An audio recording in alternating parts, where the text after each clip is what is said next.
Hi there, everyone.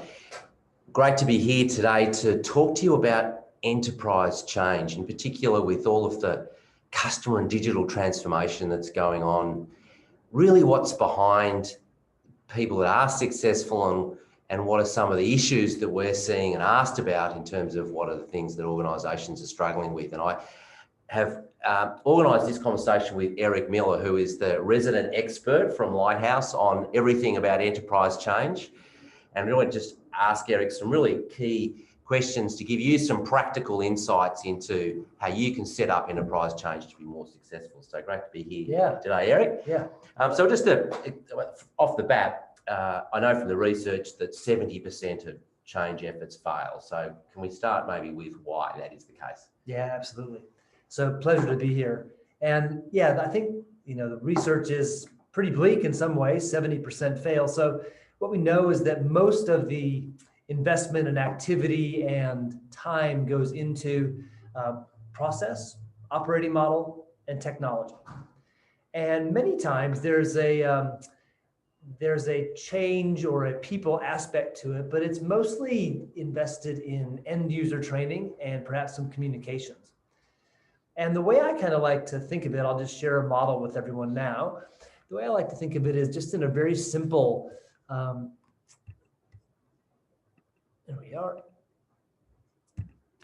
Very simple 4-quadrant model that helps us understand why these things struggle. So as you can see, the 2 quadrants on the right, quadrants 2 and 4, are external. So these are things that are quite often addressed. So on the top right, we are oftentimes helping people with some training.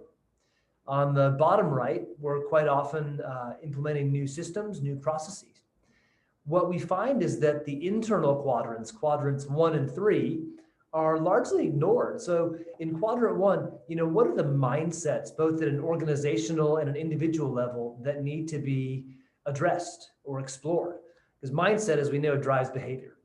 And then in quadrant 3, from an internal perspective, what is the culture that we're trying to build, and how is that aligned with what we're trying to do from a enterprise change perspective? So this gives us kind of a cover all your bases look at things.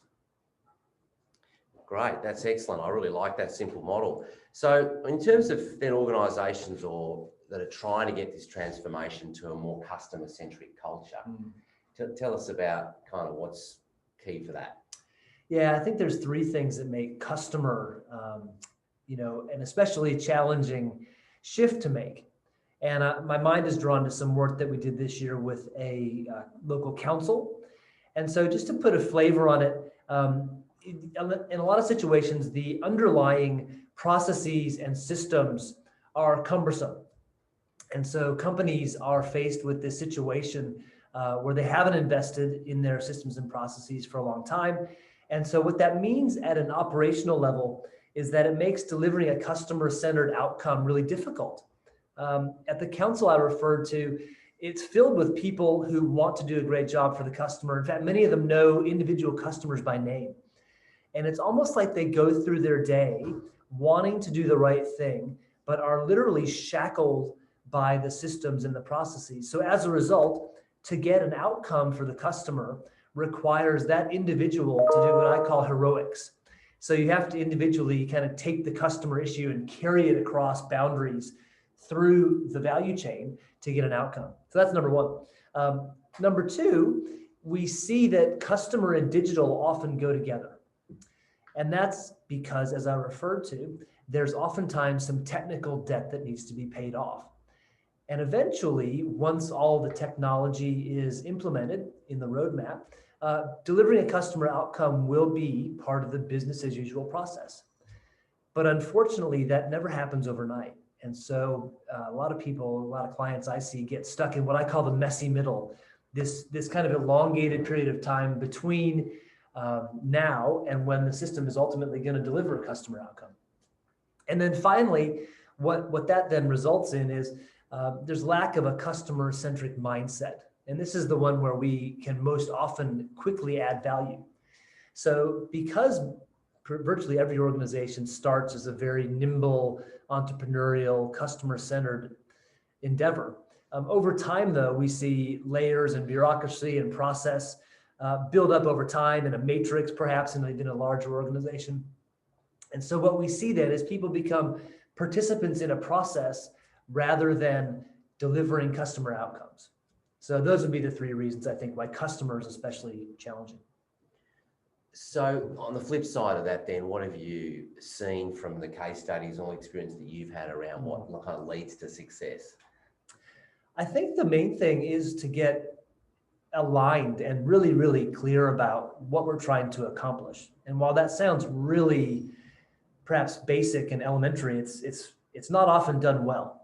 And so at Lighthouse, we've developed a methodology and a series of tools that allow us to do this in really practical ways. And so the first thing that I'd like to suggest is that there's a clear need to define the from and the to, the where we are now and the where we're going. And you can see just along the dimensions here that we talk about all four of those quadrants that I referred to earlier. The top two layers here or the top three are really in the interior. The bottom two, skill sets and behaviors, are more on the exterior. So it covers all of our bases. And then I've been referring to this council scenario. So I'll just show everyone, an example. So what we see at the organizational level is that we want to shift from a doing organization to a thinking organization, where we're not so caught up in process, where we're actually thinking about customer outcomes. At an organizational mindset perspective, we actually want to move from a service delivery mindset to an outcome mindset. Individually, you can see, as I mentioned before, I want to shift my orientation individually from a participant perspective to an ownership perspective. And then from a skill set perspective, how do we help people shift to not only functional expertise and excellence, but also some customer-centered ways of working that are probably digitally enabled? And then lastly, the shift from kind of doing my part at a behavioral level to actually resolving the issues. And I really like this see it, own it, do it frame that we can help put people in. So that's really practical. It gives us a very clear roadmap, if you like, of what we want to accomplish. And then all the activities and projects can then stream off of that. Okay. And is there a way that you then work with the different levels of leaders to kind of bring all that together? How does it kind of work in practice? So if we can get this pretty well articulated, it's got to get to kind of 9 out of 10. And we have to have really the executive pretty aligned around every element of it. Because once we have that alignment, we can then dig into what we like to work in as these 4 pillars of enterprise change. And so the pillars are, working with senior leaders. Second, working with people leaders. Third, doing some more holistic change management work. And then fourth, getting change embedded. So I'll just describe each of those in brief, I suppose. So working with senior leaders, it's really about clarity and alignment. So once we get that from to position really aligned, we can then align all their messaging, all their behaviors, all of their kind of metaphoric actions against those layers. Secondly is the role modeling, which is quite obvious. These things, when they are successful, the 30%, they are often and well led from the top. So it's very clear about the messaging, the behaviors, all pretty well orchestrated actually at a leadership level. Then we talk about over communication. We know it takes 7 times on average for a message to get through, even though leaders oftentimes feel like we've got it. And then lastly, one that I think is super important is, only senior leaders are able to re-architect the broader system. And so what does that mean? So for example, oftentimes we say we want more collaboration, but perhaps we have a performance management system that stacks and racks everyone. And it's very difficult to have both of those things. So whatever the systemic elements are, we try and unpeel those and then address them one by one. Then at a people leader's perspective, oftentimes here we find that, resistance to change gets thrown around as this is why it's not succeeding. It's even a bit of a cliche if you think about it. And what we want to suggest is that the reason this is that we haven't taken the time to properly equip people with the mindsets. And in this case, a growth mindset. A growth mindset helps everybody, deal with effort, challenges, mistakes, and feedback. By definition, that's what growth mindset does. And if we can help people adopt that more helpful mindset, you're really often running as it relates to people leaders leading themselves and then more able to lead others. And that goes hand in hand with helping people leaders develop some coaching conversations. So these are some of the skills that we need to build in our people leaders to actually bring a transformation, an enterprise transformation to life effectively. Then in third, we talk about change management. And oftentimes change management is, really well intended, but not necessarily successful. And why is that?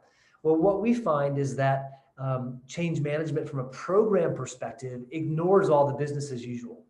So imagine that you're a first line manager, perhaps, or even at the front line of any organization, and you've got plenty on your plate already. Business as usual keeps you pretty busy. And unless we understand that and can integrate that into what the program change plan looks like, then we're just not going to succeed because we're going to give people 140% of what they can actually handle, which we all know happens every day. And that's where it gets into this idea of change commitment versus change capability. So the research says that we want to kind of triple the amount of emphasis we give on capability, because too often our change plans are overweight on commitment, which is a lot of messaging, which is again necessary but not sufficient. And then lastly, I talked about the system in the first pillar with senior leaders. Once it's been re-architected, this is the way we reshape it. So if the architecture happens with the senior leaders, the reshaping happens through the change execution. And then lastly, we know that from an embedding perspective, how do we make sure that those changes are working, 3, 6, 9, 12, 24 months past the implementation date of whatever our change is. So that's about, the embedding process. And we find that most organizations are on a very feedback poor diet, if you think of it that way. So they're under consuming feedback by probably a factor of 5, right? So we need to dial up the amount of feedback in the environment, get people comfortable with that as a cultural norm. And then we've got a platform and a process that we at Lighthouse use called Succeed, which allows us to underpin all of that habit formation with technology and data. So just really helping to motivate every individual along that change journey. So there you go. Awesome.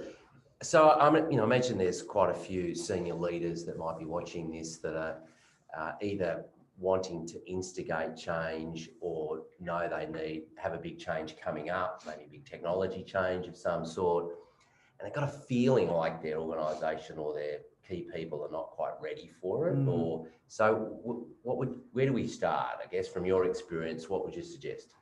Yeah, I know that we're sitting here at the end of November, so I know there's a lot of planning underway for 2021, and some of that's going to include some very big rocks.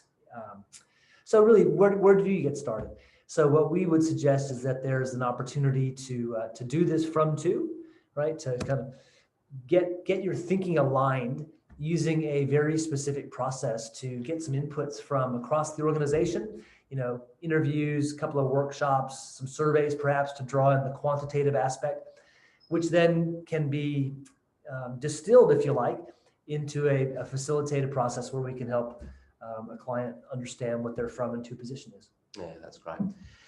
So, I think to wrap that up, I guess if people want to engage, to learn more, to have a conversation about maybe the change that they're looking to make, what would you suggest? Yeah, well, you can certainly find us at lighthousegroup.co on the web, or feel free to email us at eric@lighthousegroup.co, ERIC@lighthousegroup.co. Great, thank you.